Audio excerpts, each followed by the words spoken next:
Hello and welcome to Stories, the True and the Fiction. The podcast that revolves around one central theme, stories, and the people that tell them. We'll talk about movies, TV shows, video games, historical events, and weird news headlines. There's really no topic we won't touch. But it doesn't stop there. If you've got a story, something funny or random that may have happened to you or a friend, send it to thetrueandthefictional@gmail.com. Until then, it's story time.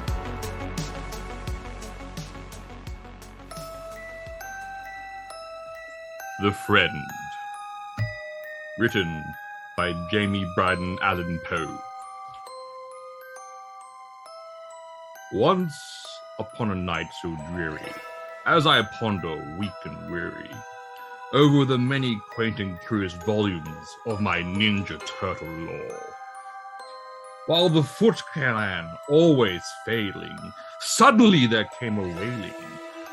Like the hooded slowly unveiling, there was a message on my Facebook wall. "'Tis was my friend," I muttered, wailing on my Facebook wall. Only this and nothing more. I distantly remember the bleak December, watching the flames of my friend's soul die, watching as the Skywalker spoke that he is a Jedi no more. Eerily I watched the brightness, seeing the red filmed with such contriteness, watching the hero thrust against the political wall. Now and forever thinking, Star Wars is no more. As I ponder, ever thoughtful, reading the words of a man now draughtful, speaking of a finale, brought back flames of hope ever so slightly. Was this the return of the great hero once more? But alas, it was a glimmer, a spark of hope, now growing dimmer and dimmer, knowing forever that Star Wars is nevermore. Welcome to Stories, True and the Fictional. I am Happy Halloween, an October edition. I thought no better way to commemorate scary things than The Raven by Edgar Allan Poe, one of the classic poems of our time, and the dread and fear of the death of Star Wars.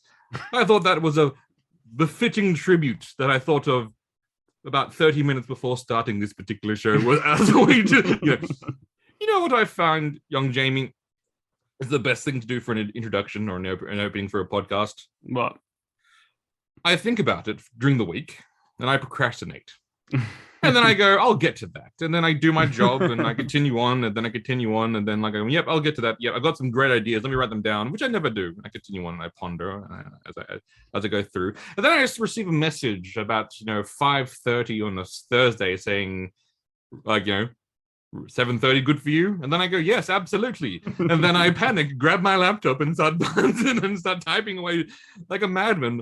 And then that's generally what I come up with. Because it was quite deep tonight. There was no real insult to me, or if it did, it went over my head.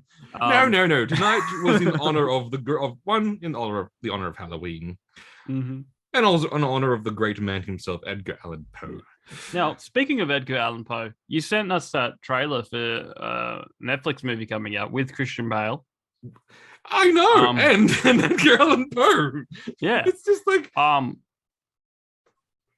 it's like it's one of those castings where it's just like Christian Bale, like he looked like he just rock up as he is, and I wonder if he even puts on any because he's, from my understanding, he has a very British accent, like Cockney almost as well. I wonder if he just went like they go great accent, Bale, you're doing great. What accent? What are you talking about? Because I wonder with those actors, specifically, the British people that play Americans, do people realize that they're British?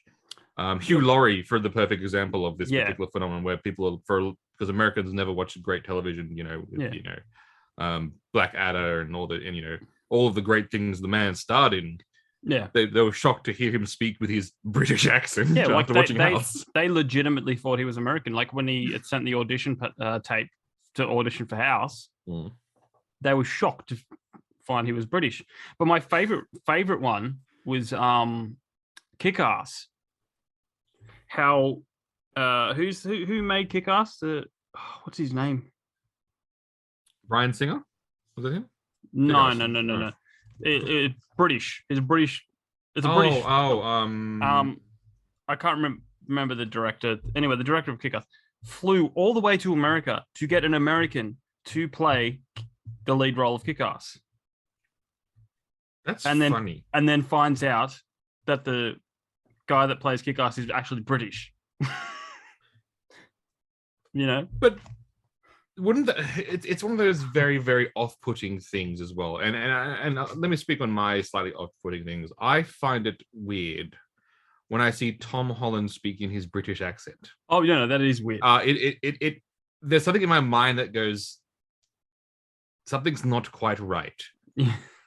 I'm already jealous of the man. I'm a man that can land Zendaya. I'm a jealous man, so that's fine. Yeah. I live through my jealousy. But I'm also like going, you're also, it's not like you have one of those, gravelly British accents. You've got one of the eloquent ones. It's like you've got you're fancy British and you can speak perfect American. Why? Hello, I'm Spider-Man. Exactly. But British Spider-Man, I think would be. Well, we've had two. We've had two so far. They're all British Spider-Man, aren't they? Like that's. I don't think Tobey Maguire's British, or if he is, he's doing it very well. Yeah. Well, maybe that's the long con that he's been British his entire life and he hasn't let anyone know. And then, like towards the end of his acting career, he'll be like going, "Screw it, screw it, screw it. I'm from Northern England." he's basically go from Northern England. Winter is coming, and then just go the full Jon Snow, and then just go the full Northern English. No, I'm trying to think of the lines from the movie. He's like, "Hey, that guy got away with all my money."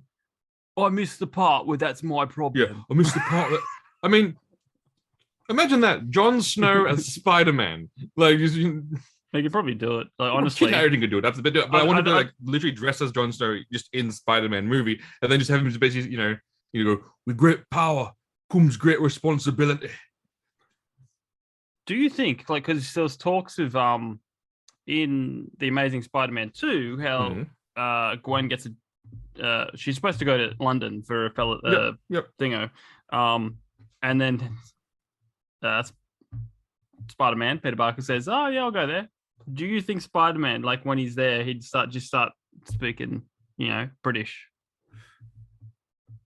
That's a good question. I would say yes. Over time, he would probably develop the accent because he went over there as a teenager.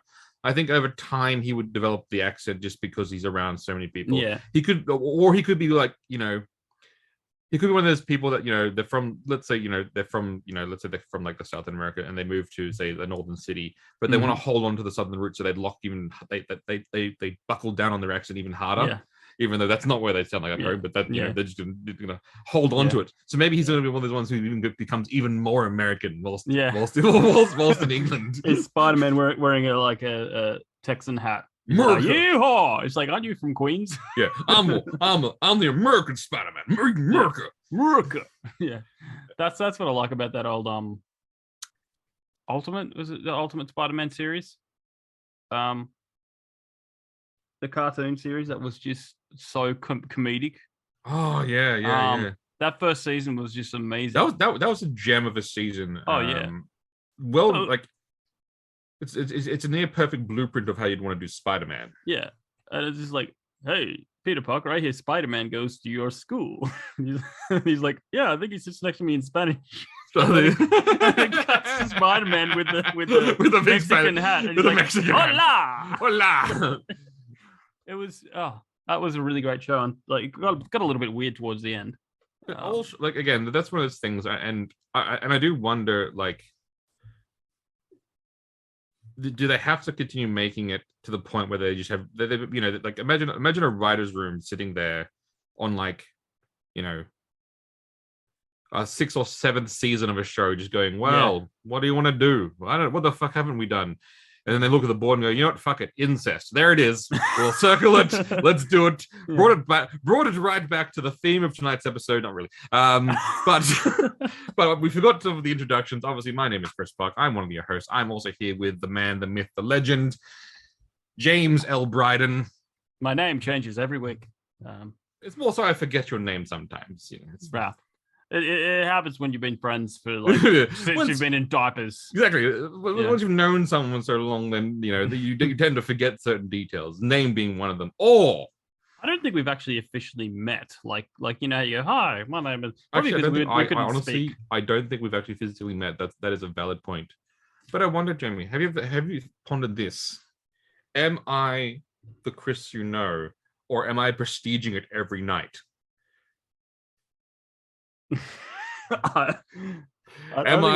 Am I standing upon a platform being zapped by Tesla coils and then not wondering if I'm the one that's going to fall into the vat of liquid and drown, or the one stand on the stage? How do you know it's always the same Chris? I've got 2 words. Schrodinger's cat. That makes no sense in the context. It means I don't want to look into it too deep. It could be anything, It could be anything. Or is it one that, or from the same movie? Am I the Christian Bale character where I'm actually a twin? He was great in that movie, I must say. It's funny. I make fun of that movie so much, and the main reason why I make fun of that movie is because you said how much you like the movie. So then but then it was Christian Bale and Hugh Jackman, 2 actors I absolutely love.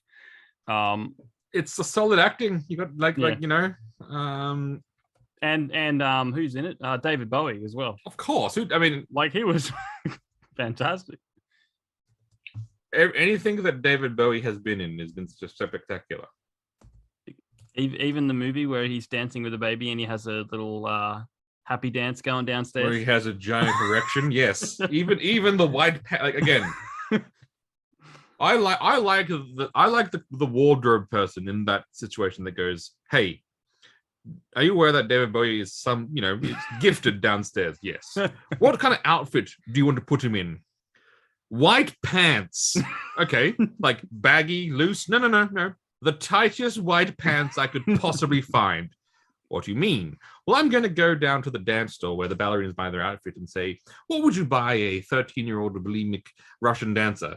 And then I'd say, now make it smaller. And then that is the pair of pants I will insert David Bowie into. And then he will dance magic dance and thrill an entire audience of adults and confuse a whole bunch of children with their feelings. Growing up going, oh, what's this feeling I'm having about this? Yeah. It's the same way that it's the same. Guys have had the same sort of thing with obviously Jennifer Connelly as well. You're going, oh, is she attractive? What's going on? Then you see her in The Rocketeer where she's wearing the fancy party white dress, and you go, holy cow! And then you go, yes, that And then obviously you see her obviously in Maverick. I love the fact that in that movie that she's like a single mom trying to do her best with her her dive bar down at the naval base, who owns a yacht and a really expensive sports car. And then it's like going, how does she get the yacht? Shut up! Don't ask questions. No, easy. The divorce. Well, the divorce. You're right. Yeah. Also, you're saying the divorce was so lucrative on her part. She had a real good prenup. Oh, hey. Or she got married in California, where it's basically 50-50 regardless of anything else. So maybe okay.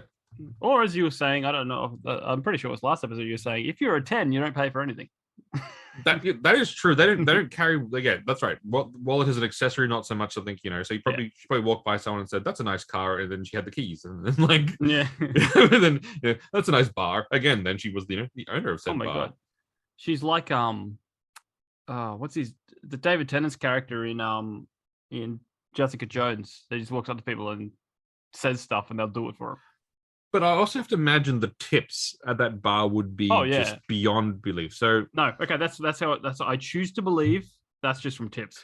Like men who've been at sea at war have seen death, coming home after like not seeing, they can't, not seeing other women, or seeing some women, but they're fellow soldiers. They're trying to like keep their professionalism, and they walk into the bar and see her. I imagine the tips, just like the money, just gets sucked out of their wallet straight into that money jar, like the tip jar.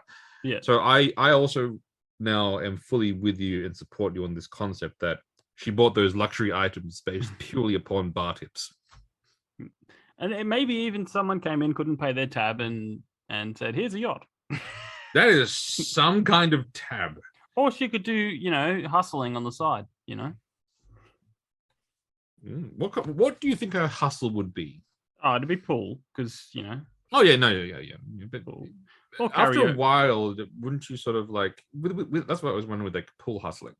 Yeah. After a while, people would realize you're good. Like. Yeah. No. Well, that's why pool hustling makes sense in the supernatural world, not like the TV show, not the where they were traveling around. So they, See, that makes sense. But let's say if you're so let's say you're a traveling carnival man, or you're a traveling demon hunter, or traveling gigolo, any one of the careers. It makes sense that you would then obviously want to hustle some pool.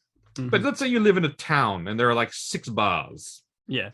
After a while, people realize you're pretty good at the game of pool. Yeah.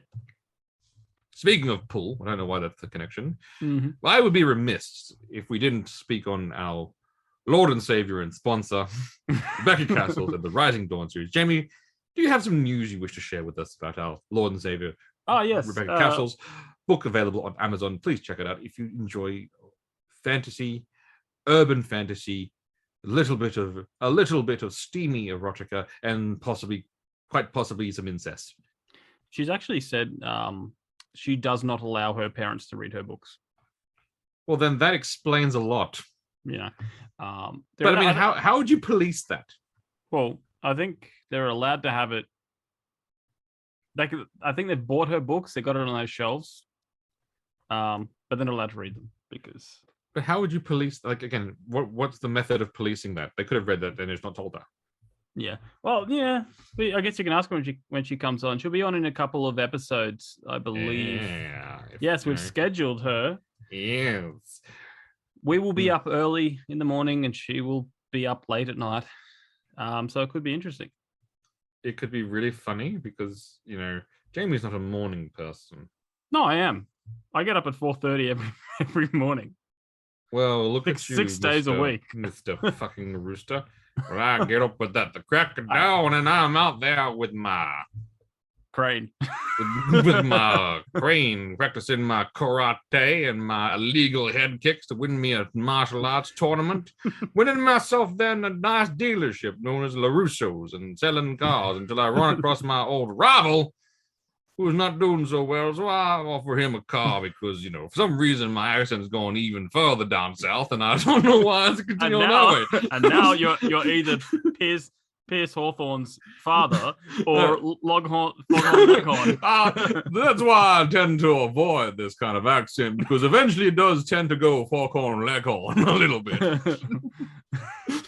And I can't seem to prevent myself from going, I say, sir.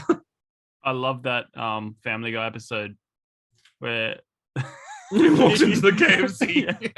No, well, there's plenty. There's one where he gets his head chopped off, and he's like, "Oh my, look at that boy run!" Wait, like, I'm running around like a chicken with his head. Oh wait, yeah. I think there's one thing we go to the KFC. It's like, oh, I was walking by your establishment and I was in that delicious smell. What is that? Yeah. Where were we? I don't know. We were basically, as per normal, talking about the thing. So we did our introduction, obviously. Yes. And obviously now we're talking about things. So Jamie, did anything that you watched during this week captivate you in terms of entertainment and enjoyment? I've really only been watching one thing, and that's Big Bang Theory. I am surprised how good it is at season. Like, I think I'm season 10 now. Yep. Like, I am seriously surprised for a show that has been running that long to be this good that late on.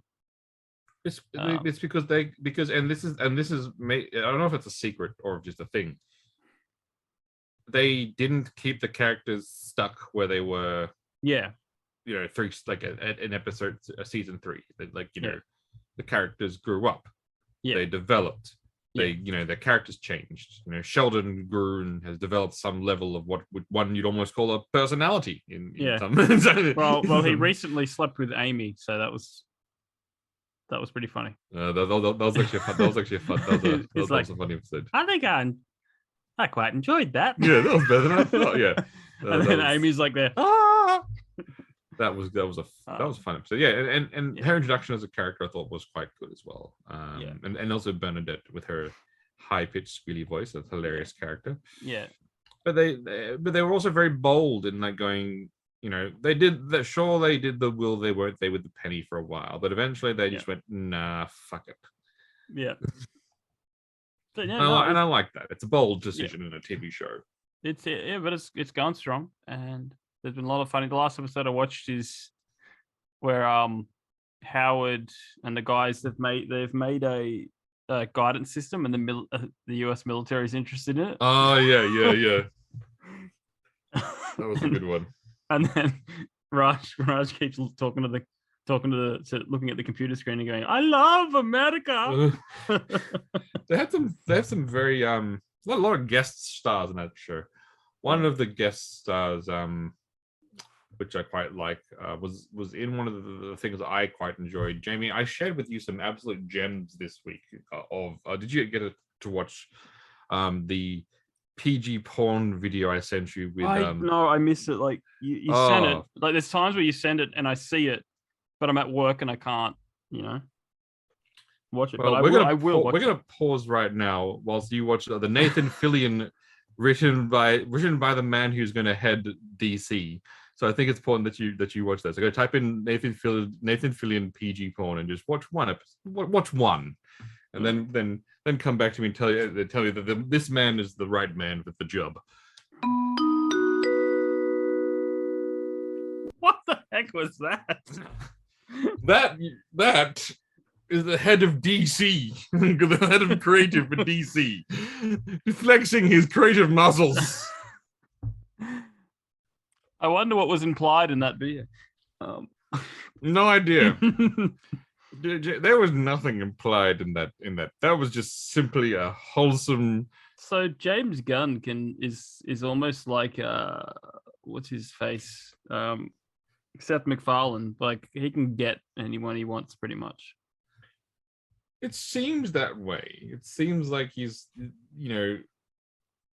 worked with a lot of people. Yeah.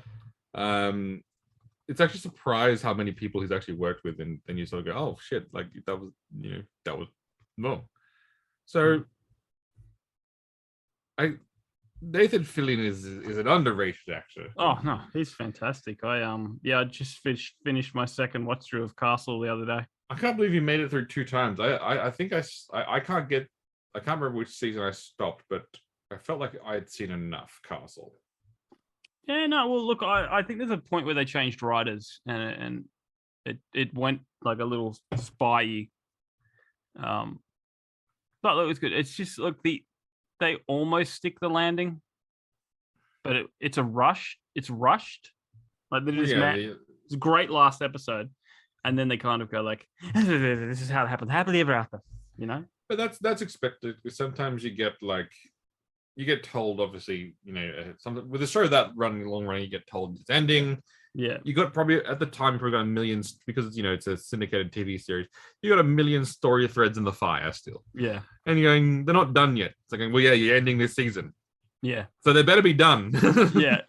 No, but but no, it was a good last episode. It just felt rushed. Like they wanted to say that, and they lived happily ever after, and it was just like literally within a couple of minutes. It's just like, oh yeah, Yeah, I had that. I mean, would you prefer that to basically like the show being cancelled and then like no idea what the hell?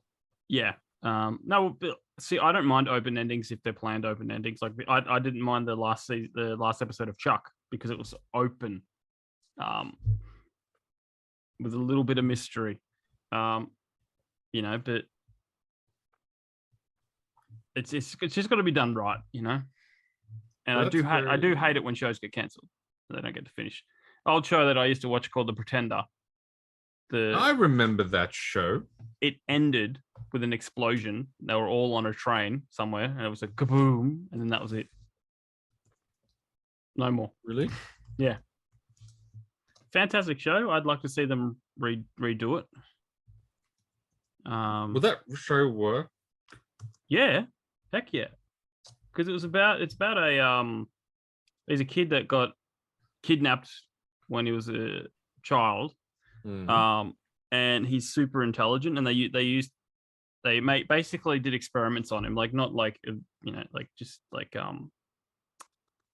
nothing, no poking or prodding. It was like kind of like psychological experiments. Well, then that's not experimenting.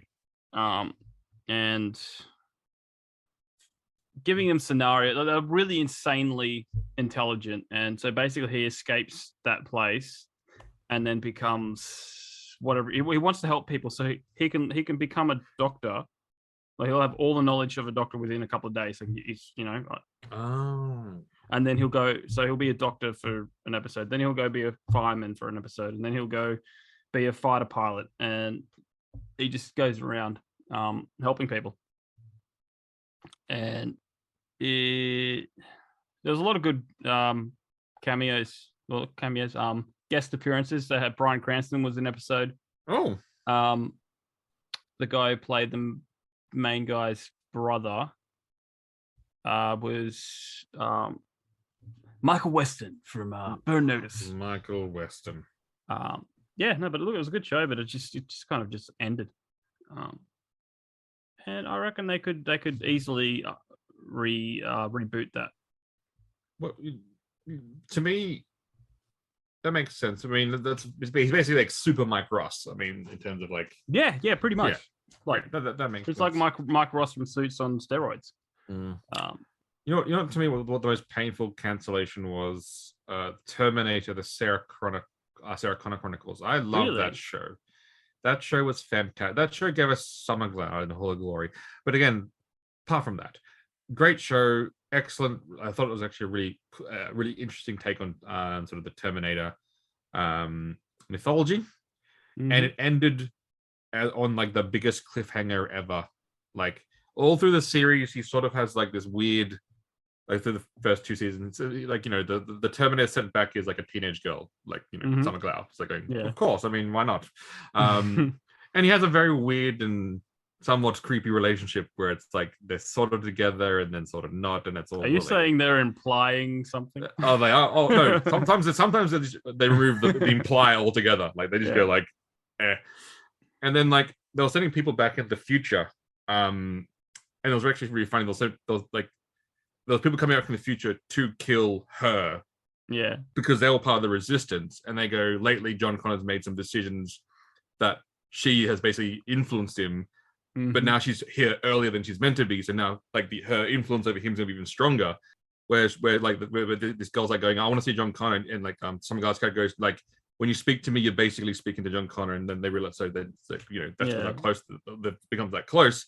Yeah. And so then like, the series ends when they realize the best way to save the future was to take John Connor and send him into the future, bypassing him becoming the resistance leader, bypassing like all that. And he arrives there and he sees his his brother, his dad's brother, who's like part of the resistance thing. And they go, who are you? He goes, who are you? And he goes, I'm John Connor. He goes, anyone know a John Connor? No one? Okay, cool. Yeah. No, he's human. All good. And then you see, Summer Glau's character, and she's patting a dog, which means she hasn't yet been turned into a Terminator, because that was the whole thing. Was initially she was human, got captured, they replaced her with a robot. John Connor then took the robot and reprogrammed her. And it sort of alludes at the reason why he is so close with this one, because obviously he knew her before she was a Terminator. And it was like it's going, I have so many questions. Yeah. And then it's like cancelled. I'm like, you motherfuckers. Lena Headey as Sarah Connor, I think she did an excellent job. That went on to become Cersei Lannister. Again, back to the incest thing. Very much. That was a long segue to get to implied incest. but great show, and like it had the worst thing was like we knew it was going to be canceled because anytime back in the day, this is before if this show was on streaming, it'd still be going. Like streaming would have like no doubt. But because they moved it to Friday night in America, that's basically the death note of a show because Friday night in America is high school football. That's so basically if you move a show to Friday night in America, you're basically saying this show's dead. And so then we all knew it was dying and it was sad. I do miss this show now. But I digress. It's one of those many things that are just going to be, I guess you almost call it unsolved, unsolved storylines. But apart from that, I've been trying to get back into the television watching. Still have currently just doing a bit of a palate cleanse by watching Modern Family. I'm up to season 9. When the last time we spoke, I started season 1. Now I'm up to season 9. So it's basically like in the past week, like powered through like 9 seasons of Modern Family, which has been, I've enjoyed it thoroughly. But now I feel like I'm ready to get back into some more genre TV series. I feel like I feel like my palate is cleansed and I can now go and watch something else. But that's what I've been doing. And obviously, sad to hear about one of our favorite shows, The Witcher, ending. It's not ending, but basically it will. It's ending on season 3 because Henry Cavill is stepping away. Yeah. We can't have nice things, can we? No, well we can, but that's at the sacrifice of another nice thing. Exactly. I mean, you can't have both. I know that there are people saying you can't have your cake and eat it too, and I'm going, that's because you're dumb. Yes, you can. You buy 2 cakes, cut the cake in half. There's a million ways around this particular scenario. One day we'll have cloning technology. Would you be okay with Henry Cavill Superman having long white hair? Even better. Wait. You just blown my mind. So there's 2 movies that's we need to have happen now. 1, Kal-El lands in the Witch universe. So he's Superman strength, speed, and power in a fantasy in a swords universe. Basically, like, come on, the most like powerful human alive, that shoots lasers, fighting monsters with his bare hands. Come on. But is he dressed as the Witcher? He would So he's adopted by witches. So he crashes into the Witcher temple, he crashes into Calmoran. Okay, and then so he's raised as a Witcher, but he's basically Superman still. So he can fly and he can shoot lasers from his eyes, but he's also a trained master swordsman for some reason. Would that mean that Lex Luthor would be out there with the kryptonite sword? Oh, see, I didn't even think about that. But there would be witches and sorcerers who would then obviously develop the kryptonite. Develop the radioactive of his planet and create, kryptonite arrows and kryptonite bows and kryptonite magic. And there's one thing that's very clear in the lore of Superman is that Superman is vulnerable to magic. That's the one thing that his Kryptonian body does not protect him. And you're in a world of magic. So yes, when a bunch of guards say, "Oh, it's the Witcher, let's go beat him up," that's not going to end well for them. No. But when a monster or a spell slinging sorcerer, that's an even fight. Additionally, I'd also like to see just the Witcher in the DC universe in modern times. That would work though. That would work so well. Him and Constantine. Imagine modern witches in the DC universe hunting monsters. Justice League Dark. Oh, Justice League Dark with Geralt of Rivia. Or would he still be called Geralt of Rivia, or would he be like? Oh no, he'd be a different Witcher. Geralt of Metropolis or something like that. Just Geralt of Ravenholm or Geralt of Gotham. Geralt of Gotham. GG. No, it's GOG. That's perfect. Geralt of Gotham. Geralt of Gotham.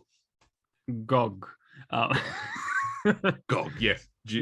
And I would say I'd be happy to have him instead of Batman on my Justice League roster. Would that mean that I have then 2 Henry Cavills on my Justice League roster? So I have Gal Gadot, obviously is Wonder Woman. I have Jason Momoa as Aquaman. I have Emilia Clarke as Mira because I'm smart. I know how to cast. I would then have Henry Cavill as Superman, but then do I have Henry Cavill as The Witcher as well on my roster? So he's basically playing 2 roles. Yeah, just do it. And if they can find a third role, do it. The guy with his character from Mission Impossible that loads his gun arms when he fights. Yeah, there you go. There is my quote unquote balanced roster. Does that mean they'll have to CGI out his Mo again? Yes. I love how contentious that was and how really pathetic that looked.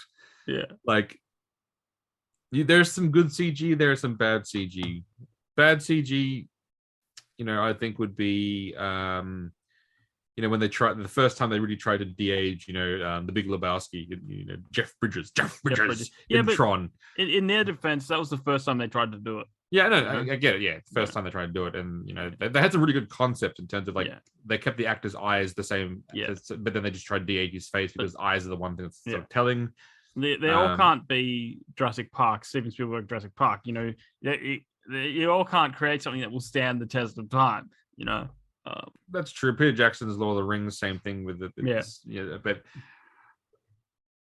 But then obviously you got other movies now. I am quite impressed where I thought I wouldn't be impressed with Avatar, Way of the Water, I don't know, something watery based because obviously James Cameron saw Aquaman and went, that's cool.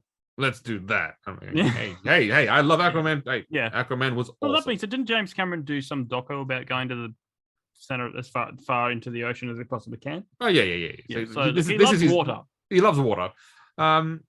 I thought like it'd be like, oh, Avatar, I have seen it all before. But to be honest, to their credit, the CGI is much nicer than it was before. Like I was looking at it going like, it's been wow. 10 years. Like I didn't realize how much even with full CGI characters as the avatars were back then, you were looking at them going, that's incredible. Like they look like they fit in the world, and like the humans look perfect, great next to them. You see like the new models they have, I'm like, holy crap. Yeah. They look like the old ones look like turds, blue walking turds comparison. Yeah. At least there's no big blue penis like there was in The Watchmen, but again, that's preference. Well, you don't know that. The big blue penis is implied, Chris. Yeah, the tails imply the big blue penis. Yeah. Also bestiality, but that's a whole separate other conversation. Brought to you by obviously Rebecca Cassells, the Rising Dawn series. Collected now or available on Amazon and with your download on your Kindle. The Kindle, the device that will outlive us all. They are indestructible, probably, and their battery life is amazing. Kindle. Now, speaking of werewolf, I have a few jokes for you, Jamie. Okay, bring it. What do you call a werewolf with no legs? What? Anything you like. He can't chase you. Wow. What do you call a sleeping werewolf? What? An unaware-wolf. This was bad. When do werewolves go trick-or-treating? When? Halloween. That's no, just no. What happens to the werewolf that fell into the washing machine? What? It became a washing werewolf. Like, where are you getting these? What's a werewolf's favorite day of the week? Moon Day. Oh my god. You should be saving these for when Rebecca Castle comes. What happened to the werewolf that swallowed a clock? What? He got ticks. Oh my god. What do you get when you cross a werewolf and a pet dog? What? A terrified postman. Okay. How do werewolves eat lunch? How? They wolf it down. Oh my god. What do you call a werewolf that can't decide what to wear? What? A what to werewolf. Oh my god. Ah, bading cha. There it is. we've done dad jokes. I decided to theme it up for the Halloween, do some werewolf jokes. But you know, for when you all. when this releases, it's like, you know, I mean, it is Halloween week, but it's, you know, I don't care. But I do before we go on to the next to actually, I think we have a topic, and I think you've got some things to cover. I want to talk about the inspirational story I read today. Mm-hmm. You know, Miss Argentina and Miss Puerto Rico reveal that they are married. I tell you, I want to see this movie. This will be a great film. And what an inspirational story. They met on the pageant circuit. Now they are happily married. But you know they would ruin it. How could they ruin that film? Because it's almost it's like when you do video game movies, you know how they rarely land? Yep. Well, the same thing is for true stories. Because although it may be a great film sometimes, it is not accurate. So they're going to change things and you probably won't like it. You don't know. You've got a valid point there, but it just seems like, you know, it's a simple story. A tale as old as time. Two of the most attractive people on earth attend a beauty pageant, fall in love, and get married. I mean, it's a tale as old as time. Beauty and the Beast, Aladdin, and then in the future they'll be saying, you know, that whole thing. They'll be tales as old as time. You know, you got your Beauty and the Beast, you got your Aladdin, you've got your Miss Argentina, Miss Puerto Rico. Tales as old as time. Like, no, it's gonna be one of those legendary tales that will outlive us all. You can dream, but I just, you know, as someone who's disappointed in things all the time, I choose to believe in love in this circumstance, Jamie. I choose to believe. You can believe in love, but I just know if they made a movie about it, it would suck. Depends who made it. There's only one man that could really make this film. Nicholas Sparks. Michael Bay. You want explosions? Michael Bay will do this film justice. So they won't be supermodels. Like, it'll go back and they'll be like awkward high school. Yes. With nerdy glasses. Looking nerdy exactly glasses. The same. That's right. Victoria's Secret models in glasses going, look at that nerd. The ultimate Michael Bayness. Yeah, they're getting bullied in high school. Yes. And what was that film was it a Michael Bay film that we watched? It was, wasn't it? Is it Bad Boys? He did Bad Boys, yeah. Yeah, the recent one. Yeah, I don't know. Maybe he just produced it. I don't know if he directed it. Because do you remember they had like the nerdy IT guy, Alexander Ludwig? Yeah. Alexander Ludwig is like 6'5", probably. Is tall, muscular, and he plays, you know, Bjorn Ironsides on Vikings because of how massively, you know, muscular he is. Yeah. And there he is wearing glasses and a polo shirt going, I'm a nerd. And I'm going, what a perfect Michael Bay nerd this man is. Yeah. Yeah, so Michael Bay didn't direct it. But it felt very Michael Bay-ish. Well, I think they wanted to aim for the same feel, so... Yeah. So then taking like this this muscular human and making him a nerd. Perfect Michael Bayness. Yeah. It's like, I mean, I've seen IT tech people. They don't look like that. They don't look like that. Maybe it's a recruitment. We need more attractive people in IT. How do we get that? Yeah. That would be the weirdest. That's just weird. Mm-hmm. I did not know that actor was Canadian. There you go. Well, most of them are. They're not Canadian. They're British. I know. It's almost like America not producing. Well, you know, well, Canada's part of America. Well, but you know, Northern America, I suppose you call it. But it's almost like, you know, America itself. America, they're not producing enough actors. What's going on there? No idea. But apparently, Ryan Gosling was in Sydney this week. Filming the Grey. I think it's the Grey Man. It's the sequel to the Grey Man, whatever it is. And my boss was doing a delivery, and he saw the car that he was allegedly on. Some fancy car. A fancy car. Yeah. So just when you watch the movie, if you watch the movie, Ryan Gosling will be driving some fancy car in some car chase. And okay. My And boss that was in Sydney, was it? in Sydney. Yeah, my boss was really excited. He's like, "Oh, it was a cool car." Oh, interesting. All right, we will have to check that out when that arrives. Mm-hmm. But some of his films are hit and miss. Yeah, definitely. I mean, I'm going to say something that that I say with just sheer and unadulterated pride.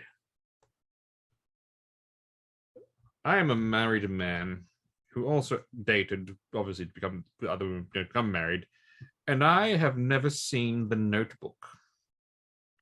Well, neither have I. Yes, but you don't date. That's the difference. All bow before my brilliance of avoiding this one particular film that apparently is the cornerstone of the let's stay home and watch a movie staple. And I have managed to avoid it, one, throughout my many years of marriage, and two, also throughout my many years of dating. I also managed to avoid this film. And it has been difficult. I won't deny that. It has been difficult. But I still stand here amongst you all with this grand achievement. Jamie, do you have an equally great achievement that you'd like to boast about now, whilst we've come to the brag section of our podcast? Well, you're throwing me on the spot, but what can I brag about? I mean, that was my flex. What's your flex? Well, look, I once fist bumped Will Arnett, the voice of Lego Batman. Albeit I met Megan Fox on the same day, but I still maintain that I fist bumped Will Arnett, and it was a genuine fist bump. How genuine? Like it was a solid 2 seconds. 2 seconds contact. 2 seconds. 2 seconds. Now, I hate to ask. Mm-hmm. When you pulled away, was there a twist and an explosion?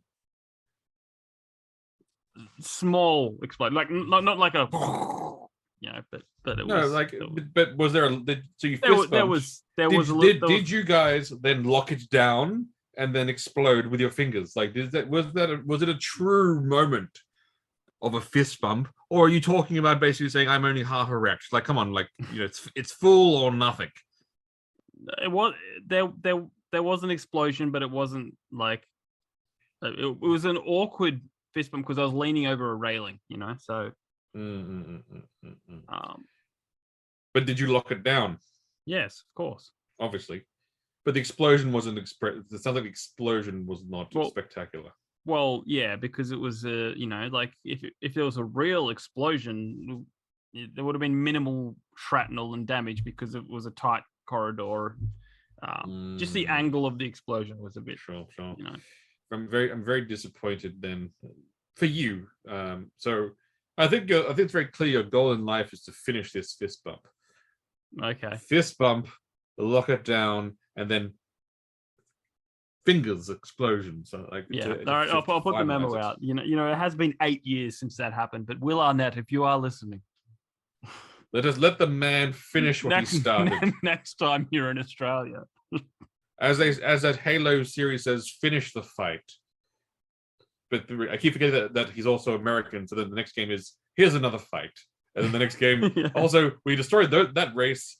Here's another fight, and then towards the end it's like going, now they're coming to fight you. Mm-hmm. Halo, America. Yeah. No, look, I don't have much to brag about. Look, if you gave me notice, I'd probably think of something, but I don't give anyone notice on anything. I didn't even give myself notices. Notices for those who don't have interesting lives. I do. Well, I did. It's a bit hard when I'm working 6 days a week, and it's just like it kind of wears you out. You violin. All by myself. Don't wanna be. No, I don't know. Being by myself's pretty cool. Yeah, it's chill. Fair enough. I will brag about that. No. Wow, that's like those sad. You're like the sad cat lady, but you don't have a cat. No, gosh, no. My niece got a cat, and I've already asked them if we can name it Leonard. Oh my God. That's something we both can brag about, Chris. The Leonard story is one of legend. Why don't you, even if you've told it before, let us remind people of your greatness. I may have mentioned it, but I think it's time you remind people. No, well, this is one of our greatness. We're gonna be honest, because I can't remember. It was. Look, there was. You could absolutely argue that this was a team effort because it took more than one human to pull this trick off. So basically, at the time, I think it was maybe 15 years ago. I was living with my sister and her husband, and they just bought a new kitten. And they said, "Here's our new kitten. Its name is Dash. We need you to look after it for 3 weeks while we go away on a holiday to the UK." And I go, that was our first mistake. Yeah, because for the next 3 weeks straight, and I think this was probably tied in with our Stargate session of watching a lot of Stargate. So you came around nearly every day, and we went to this little kitten, Leonard. Hello, Leonard. And you know. No, it was even more than that. I've never seen you pat a cat before, but he was sitting on your lap, loving it, and you're stroking your hair. You were stroking his head, going, "Leonard, Leonard, Leonard. Your name is Leonard, Leonard, Leonard." And he was like, the cat was in cloud 9. He was like, going, "Oh, this is the best. Oh yes, my name must be Leonard." Tell us what happened next, Jamie. Yeah. Well, basically, they came back from holidays. I went, "Oh, Dashy," and the cat just did not respond to them or look at them at all. And I literally, in a sitcom fashion, stuck my head around the corner and went, "Leonard," and the little ears popped up, and our achievement was made. was solidified. Yeah. Yes. Well, they were not thrilled about the name. No, they of weren't.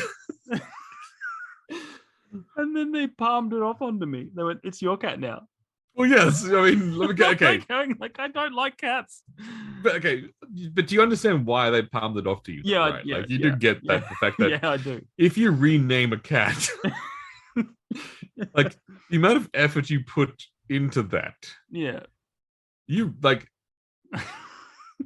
There's an astonishing amount of effort required to rename an animal. Oh yeah, yeah, yeah. But that cat ended up being so messed up.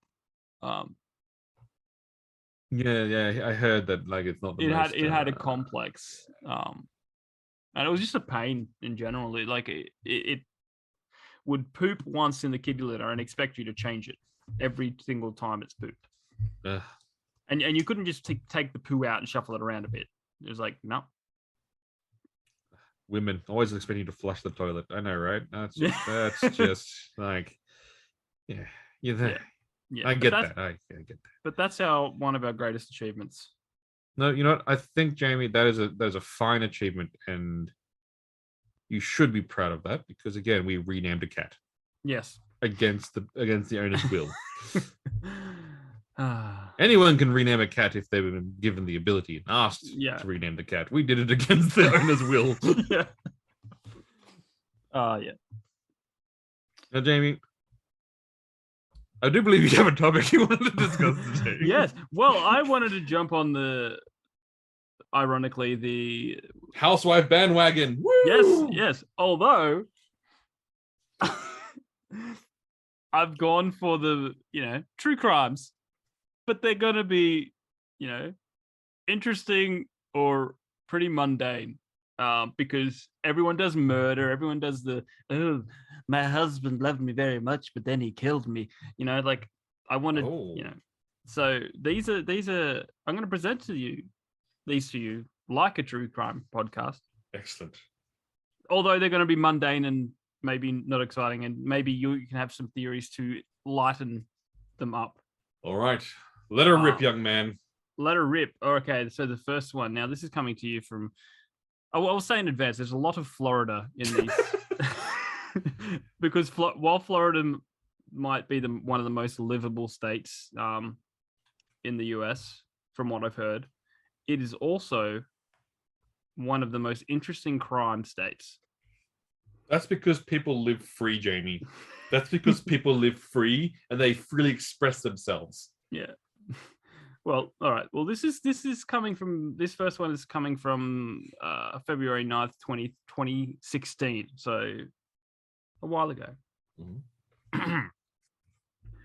Authorities in Florida have arrested a man accused of throwing a live alligator through a restaurant drive-through window. Investigators identified Joshua James of Jupiter, Florida, as the man who tossed the 3.5-foot reptile into a Wendy's last fall. He faces 3 charges related to the incident: aggravated assault with a deadly weapon, unlawful sale, possession, or transporting of an alligator, and petty theft. James, 24, was taken into custody and booked into the Palm Beach County Detention Center on Monday, as first reported by NBC. I can just imagine the Florida judge there looking at the charges going, well, possession, I can understand.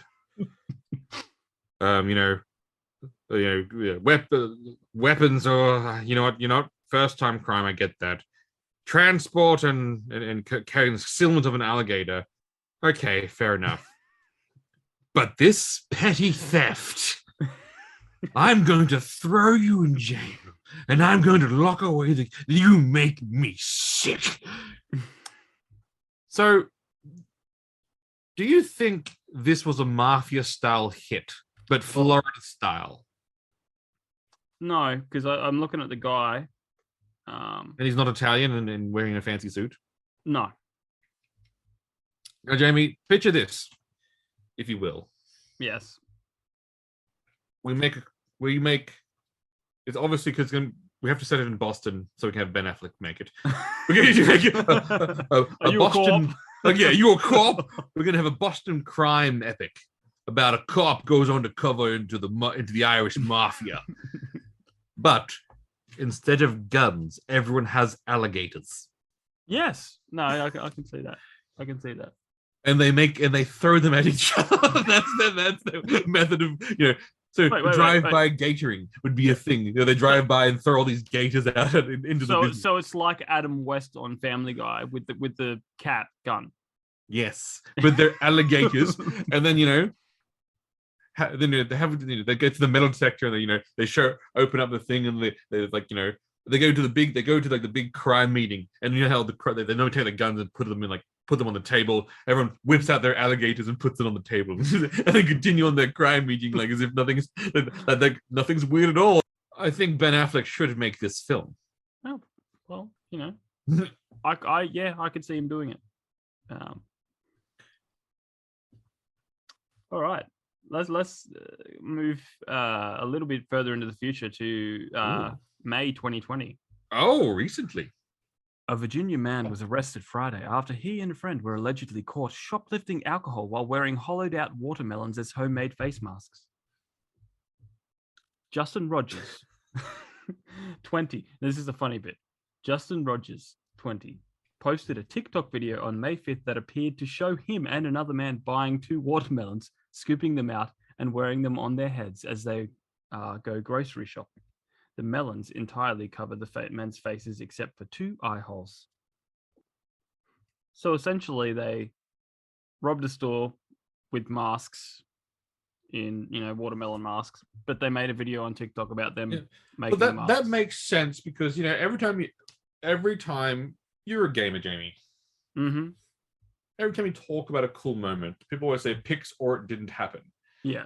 And so these brave young men want to make sure that people said pics or it didn't happen, they could say, well, look at this. Do you think they posted that thinking that because no one's going to realize, or do you think they realized they posted that because they believe that there's just a swath of watermelon mask wearing criminals out there that, how would they distinguish them one from another? Or do you think that, this is solved by, they go into the store, this hardened cop walks in, cigar in his mouth, long trench coat, goes into the section, and he turns around and goes, he takes takes a deep drag of his cigarette and looks up at this man. This man, Henry Cavill, wearing a grocery clerk's apron in the fruit aisle with his hair slicked back, and he goes, "Never thought I'd see you here, Callahan." And he goes, "Chief, what do you want?" "I got a crime that only you can solve, Callahan." "I'm done with that. Don't give me that, Callahan. There's never been a better crime detective and watermelon expert in the force than you. And right now we need both of your skills." Henry Cavill turns and says, "I've given up that crime. Did I tell you what happened? They hollowed them out."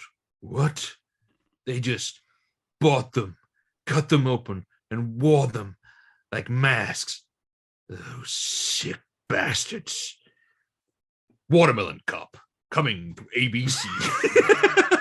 No, I want to say the last one because of the amount of effort you put into that, but I actually like to think that they're convinced that there's a lot of people out there wearing watermelon. No, it's a Pixar didn't happen scenario. There's not some sort of crime fighting cop that is an expert at solving crime and also a watermelon expert. Yeah, as much as I would want that. Hold on. Copyright Chris Park. Or what to use that? Watermelon Cop. Or even better, fruit cops. Fruit cop. Cops that specialize in crimes only based gosh. upon fruit-based crimes. Also, or it's basically Produce cops. R-rated VeggieTales. Yes, yeah. Produce crime. This man was choked by a banana. Well, I've got just the man. He walks over there, goes, yeah, look at this beauty. What is that? That is a southern Queensland grown banana. Can't you see by the peelings here? Definitely from the southern part of Queensland. Now, some people might say Gold Coast, but no, this one's imported. We got to go down to little Australia. Got to go down to little Sydney. G'day, mate. How's it going? We're looking for a man who sells southern Queensland bananas. Oh, well, come to the right place here. I just sold a couple of bananas to that man over there. Then it cuts to a man basically holding a bunch of like a grocery bag full of bananas, and they go, "Stop!" and they chase him. And then it comes to the interrogation scene, and they have to break this man. And they go, "I'm just buying bananas. Tony Solado, hitman for the Staten Island family, just buying a bag of bananas, eh? Hey, free country, anyone can buy bananas. I enjoy making the smoothies and the banana bread, you see. You're a goddamn killer, don't you know?" Fruit cups. No, that has to be a thing. Now, I want to take you back to Florida. Oh, we're going back to Florida. In 2019. A man calling himself the Rooster brought a horse to act as his getaway from a home burglary in Florida.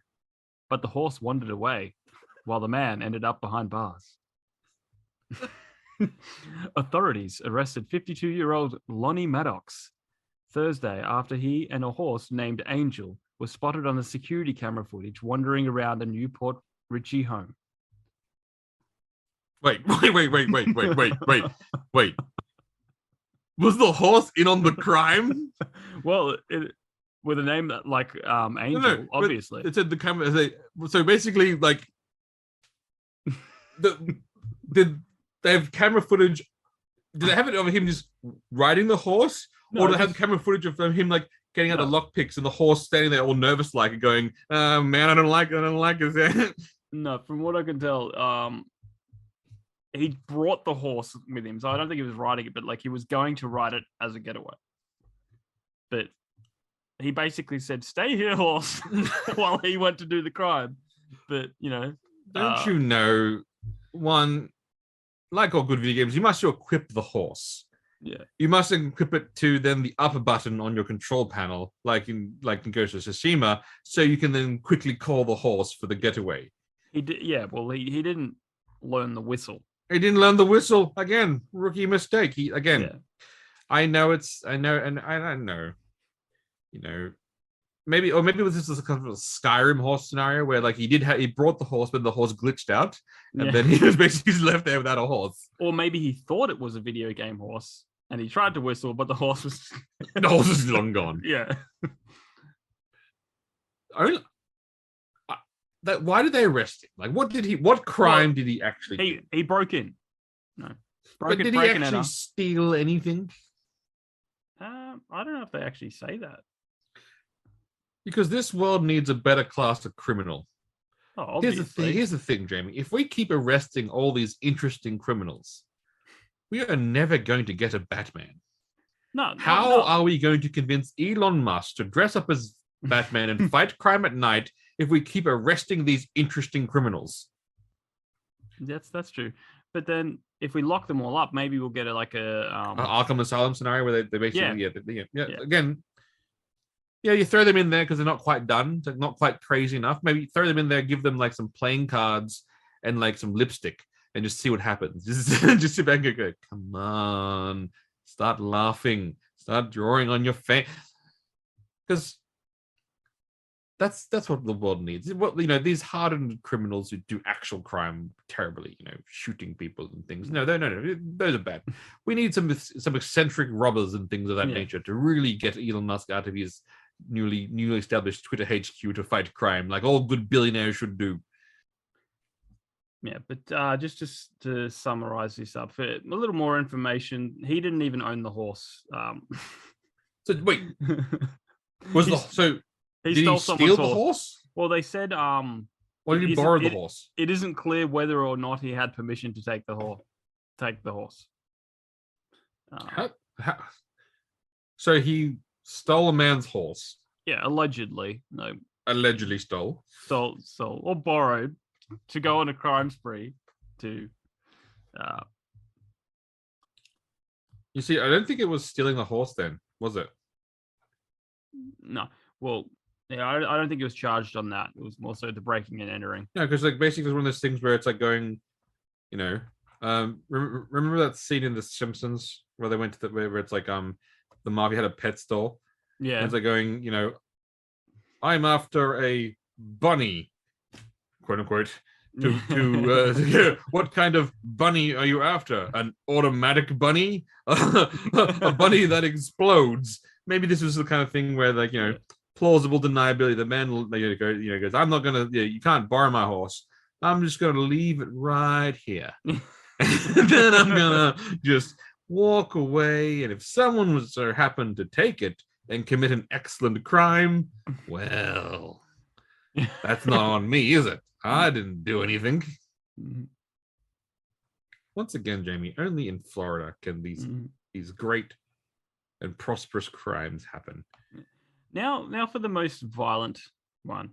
No. But one that's up your alley. Okay. At least to a degree. I'm not implying anything. Not 100% where this one was from, but let's assume Florida. Ontario, Canada. All right. Okay. Well, Maria del Carmen asked a neighbor. Definitely Canada. asked a neighbor to store her box of sex toys while police investigated her home for clues of her missing husband. The neighbors got suspicious once the box started to stink. To their horrible surprise, they discovered that the box contained nothing but the rotting head of Del Carmo's missing husband. The rest of her remains were never found. Basically, hey, can you look after this box of dildos? Okay, no. This can only happen in one city. Chicago? Britain. England. Because she was like going, they'll be so terribly embarrassed about the sex toys, they won't open the box. So going, That's true. And the two loving couples sitting there going, what's that smell? Well, it's probably the sex toys, dear. Should we go take a look? No, don't do that. That's rude. It's neighborly. We have to sit there as the smell intensified. He goes, I think there's something in the box. No, we're not going to look at them. That's not who we are. We're not sex toy people, Karen. We're not sex toy people, are we? Maybe one time they got really drunk and they go, well, we have a box. Well, it is about time for our yearly romp in the woods. And then they went to the box and opened it and be like, head. Has to be England. There's Yeah. only one Yeah. place where that story makes any kind of sense. But it's like you could put the box anywhere, you know. Like, but do you think it was like they were coming to investigate, then she ran with the box, or do you think she gave them the box and then planned that ahead? Like, because that seems like really poor planning. Yeah. I kind of feel it was like a spur of the moment thing. Yeah. Yeah. But I wonder if she said, like, "Can you please hold this whilst because the cops are investigating my house because they think I killed my husband." Would you? I mean, No. that's a loaded question there. Yeah, like there's too many scenarios to. Too many scenarios that happen. But again, we all agree that that's in England. England. Okay. Possibly. All right. Moving along to Auburn, Washington. Police in the state of Washington believe somebody is stealing from a local grocery store and also apparently living somewhere in the store ceilings between his alleged thefts. Wait, they haven't caught him?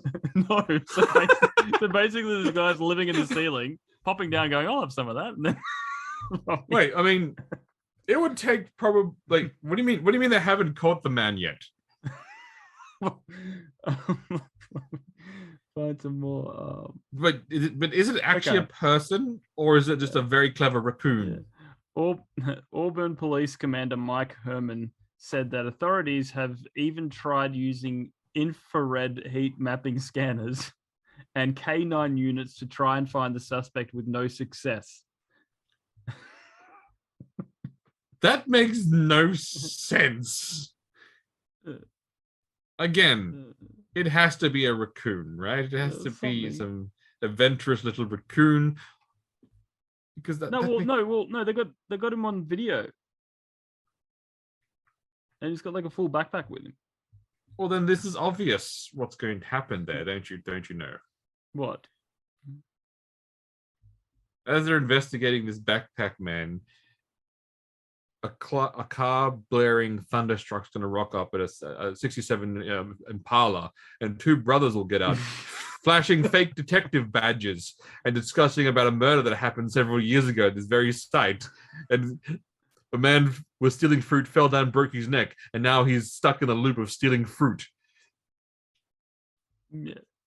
I mean, this is a supernatural episode, right? This is what's happened, right? Like, this clearly... it's the one that didn't make the. They didn't make the Winchester Chronicles. Like, it wasn't good enough. They needed a filler episode. Yeah, this does feel like a filler episode. It's particularly even also the random Auburn, Washington, random state. Some sort of hot girl at the bar will give him a clue. This whole thing is a supernatural episode, like 100%. Yeah. Now, I'd be remiss if I didn't mention another one from Florida. There's a lot of Florida. Keep going to the Florida man. I think you're going to have a field day with this one, Chris. A self-proclaimed saint threatened to unleash an army of turtles upon boardwalk goers in Florida, police say. Thomas Devaney Lane, 61, is accused of disturbing people on Wavecrest Avenue boardwalk in Brevard County on Sunday by yelling out obscenities constantly, calling himself the saint, saying his turtle army will destroy them, and stating they would all see what would happen in an hour, according to an Indialantic Police Department arrest affidavit obtained by Oxygen.com. So it's some dude. I am the saint, and I will unleash my turtle army on you. Again, why are we arresting that man? Why are we not giving that man a whole bunch of plutonium, a bunch of turtles, and then just see what he can do? Just basically going, like, can you figure this out? Imagine that. A man who can summon turtles on you. Yeah. Calling himself the saint. That's amazing. It's just like, yeah. Okay. So the real crime was probably just disturbing the peace, and not providing an army of turtles. Again, like if a man came out and said, "In an hour, I'm going to unleash my army of turtles," I'm going to sit there and be like, "I got an hour." Like like Or you know, at least I'm going to go get an ice cream. I'm going to do this. I'll sure. Then come back. Yeah, like so to ask him, like is it a hard hour or it's like 45? Like should I come early? Like like what's the situation with the turtles? Are they punctual creatures? Yeah. I feel whether with a turtle, you probably do have probably an hour and a half, even maybe to one. There's and also what kind of turtles are they? Because was he clear in turtle or tortoises? No, he said turtles. So they're the webbed feet ones then, and then essentially they're not really land-based turtles. So it's going to take them a while to get up into the boardwalk. Like and are they going to climb up there, or are they going to like stack themselves like shells and build a bridge based upon their own shells, and then like slowly walk up? Yeah. For all we know, there could be sea turtles. It's Florida, a big sea turtles, or you know, and they have like 100 babies, don't they? They do. Most of them die though. Like that is literally that is like what parenting that is. Yeah. Well, maybe that's why they didn't turn up. They're coming.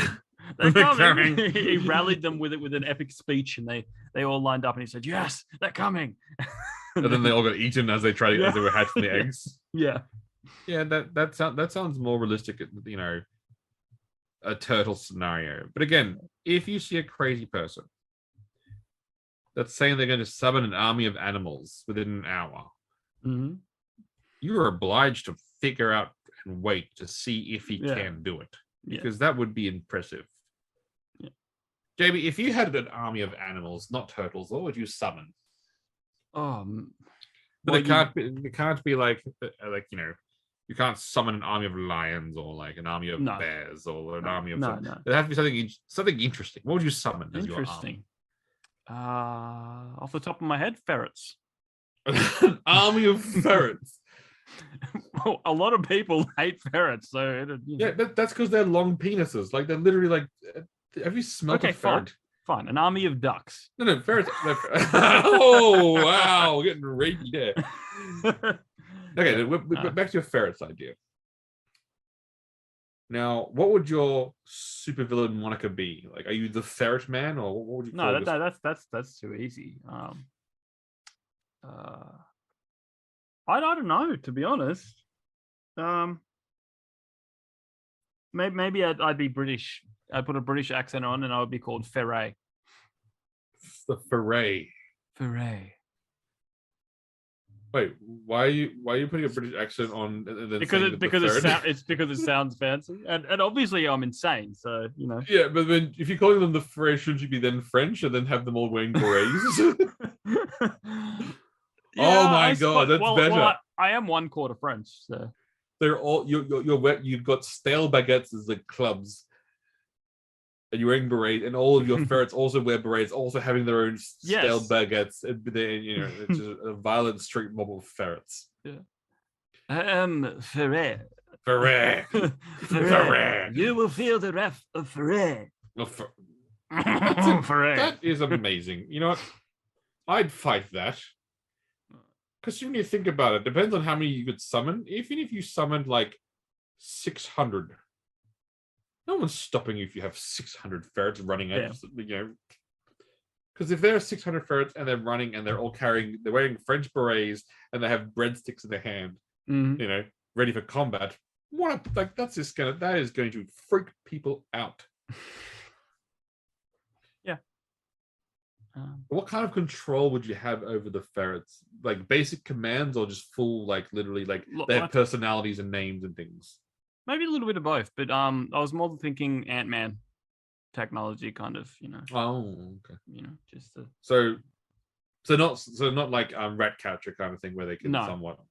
Okay, yeah. So basically, so you don't have a cool ferret that like sits on your shoulder, like the leader of the ferrets, like. No, well, I could probably make him, do that, but. Yeah. That makes sense. So an Ant-Man like ability, but for ferret, for ferrets. Yeah.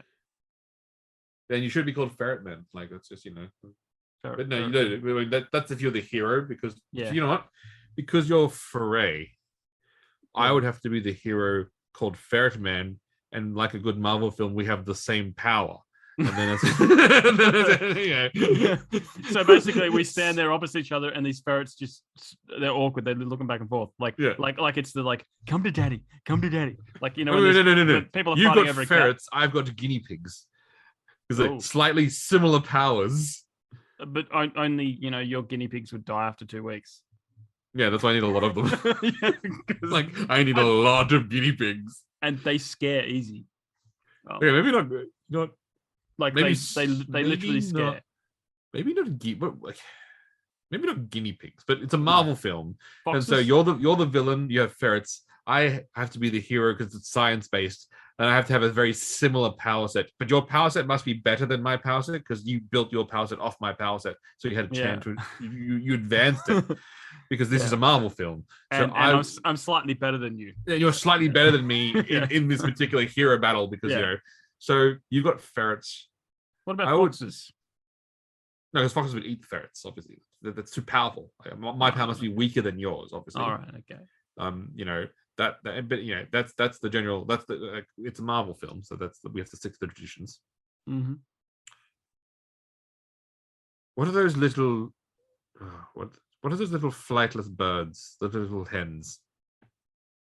Oh, like a swamp hen. Yes. Swamp hen. Yes. Wow. So I can control an army of swamp hens. That's kind of scary, though. You control an army of ferrets, and we have the same power. Yours is slightly better, and we battle in New York City with the backdrop of some kind of sky beam because it's a Marvel film. Okay. And after the battle, there's an end credit scene where I'm introduced to Tony Stark because because it's an Avenger film. Yeah. And then I'm going to join it. The Swamp Hen Man will return in 2024. And the character that's going to bring you in, officially tie you in, is Howard the Duck. Oh, wouldn't you do that? Yes, Howard the Duck tie-in. Yeah, because then essentially the next film would be Swamp Hen Man and Howard. Yeah, the feathered soldiers. Yes. You know that yes, because essentially that's the spin-off. The first film where you got the powers. That's probably the lead into an Avenger kind of conflict. Then there's the Avenger kind of conflict. Then obviously Swamp Hen Man meets Howard the Duck during this Avenger kind of conflict, and then they get their own spin-off movie. Because people don't believe that Swamp Hen Man's strong enough to stand on his own, so they have to bring Howard Duck into that film to really sell that box office, that sweet Howard the Duck money. Because he got with Leah Thompson's wife. So hey, that's if you can get her, that's a good get. But then obviously because people would fall in love with Foray like they did with Loki, you would get your own spin-off series eventually. Yes. And then you'd be, you'd appear in my sequel and then also in my trilogy. But by the time you're in Swamp Hen Man's trilogy, you would be a beloved, almost more beloved than Swamp Hen Man himself. And when you die heroically to save Swamp Hen Man, that's when people are going to really call for that Disney Plus show that's in there. And then they're going to make a bunch of crappy Disney Plus shows, but then all the crappy ones. Foray is the better of the when you look at them, you go, they all suck, but Foray's pretty good. Yeah. Consider it done. Kevin Done. Feige. There we go. Let's see if you can make that. Kevin Feige. I probably would try anything at this point. All his ideas aren't sticking, so he has to try something. So I have 2 honorable mentions to wrap it up. Yep. One I'm actually quite impressed with. An eBay fraudster kept entering a Lego store, switching the barcodes on merch and buying items for a fraction of their price so he could auction them. He made $30,000 this way, but got caught and went to prison. He also happened to be the vice president at a software company, so the guy was already rich. So why was he doing it? Probably for the thrill. The love of the game, like was it? Was it Man, like I love stealing. God, I love stealing. Well, it was a different kind of stealing. Like, it's like, I mean, when we both worked at supermarket way back when, people used to do that all the time. They'd come in and they'd peel off the markdown price sticker and put it on something else. Yeah, but then obviously then you'd scan it and they go, oh, it's got a markdown ticket on that. Yeah. No, that's, again, he's a bored house husband. Yeah. Petty theft is one of his things. That's fine. I get that. I understand the man. And, we made 30K, so. Yeah, but that's the thing. Rich always want to get richer. Yeah, that's it. And finally, no, this one isn't from Florida. Oh. A Manchester gang built a 40-foot underground tunnel to break into a Blockbuster to rob its ATM. Months of work over the course of years netted them under $10,000. For one, I mean, it's a Blockbuster, so like, this is probably back in the day though. Yeah, but even still, like, how much money is actually in that ATM? Like, it's a Blockbuster. Like, Yeah, but you put all that work and you get $10,000. But doesn't that almost feel like maybe to them that was a lot of money? Maybe that was all they needed. Well, if it was the 90s, or the height of Blockbuster. Because those late fees, now that's where that's where the real money's at. Yeah, that's where they're all rolling in. What was it? Late fees and rewind fees and other things that that people who listen to this who weren't born in our era are going, what? But yes, those are all fees. They, when you would return a VCR or a video or whatever, I can't remember, they would check if you had rewound it like a good little man, and then if you didn't rewind it, you get charged a fee for not doing so. That's right, yeah. This was a whole industry of basically like going, you didn't, and then you have to put it into the chute, and then they'd have to pick it up, and then along the wall you'd see it was always very confusing because you'd see the movie you'd want, but then it was that because it wasn't like bulging because there wasn't the actual case behind it. That it was out, and I was like going, I don't understand that concept. Do you remember the motto, be kind, rewind? I do. It wasn't so much a case with DVDs, but I do remember renting a lot of things, back in the day. I have some fond memories of that. We used to do that all the time. Remember when we had a B grade movie? That was. What was it called? That place? Video Easy. Video Easy, who later on became Tim's Tiles and Brackets, one of the cornerstones of entertainment. If you need, do you like tiles? Do you like brackets? Then come down to Tim's Tiles and Brackets, where we sell tiles and we sell brackets. It was legitimately called like tiles and brackets. I know, it was called tiles and brackets. Is that the only thing you? Again, but why those two things? Why those two? Like of all the things you could sell, why those two things? And you walk in there and you go, "Oh mate, do you guys sell like some of that gluey stuff you use to stick down the tiles?" Tiles. Sorry, mate. We only sell tiles and brackets. We sell. Yeah, this is Tim's Tiles and Brackets. It's not Tim's Tiles, Brackets, and Adhesives. Come on. This is Tim's Tiles and Brackets. Do you sell the screws that go in the brackets? Sorry, mate. No. Yeah. Again, this is not Tim's Tiles, Brackets, and Screws and Adhesives. This is Tim's Tiles and Brackets. Yeah, well, that's yeah. Well, I've enjoyed this episode full of inside jokes that no one else probably understands or gets, but this is what you get when we don't prepare very well. No. If you have any interesting stories or any interesting questions you'd like to ask us, Jamie, where can they reach us and how can they get in contact with us? Send us an email to thetrueandthefictional@gmail.com.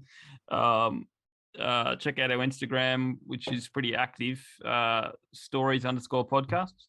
We're on Facebook, but I barely post anything there because no one's really showing much interest to our Facebook. But we're also on YouTube. Occasionally we put up some videos.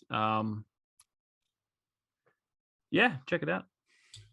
Check it out. Tell your friends. And as you know, to your credit, you obviously have been, because obviously the downloads are increasing, and we do thank you for that.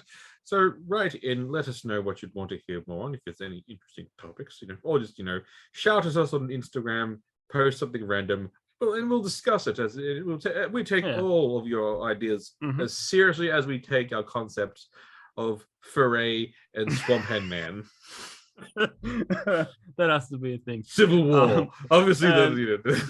And phase also, 6 of phase 66 of Marvel films. We're out of ideas. Swamp Man and Foray. And we also got some interviews coming up. Me and Ryan are still doing the occasional interview from time to time. We've got some interesting stuff coming up, so stay tuned for that. Stay tuned. Interviews of exciting authors. Now, Jamie, as a man of the publishing world, when is your next book coming out? Oh, okay. You've published Emus is an excellent book. Yeah, you had Buck's Night.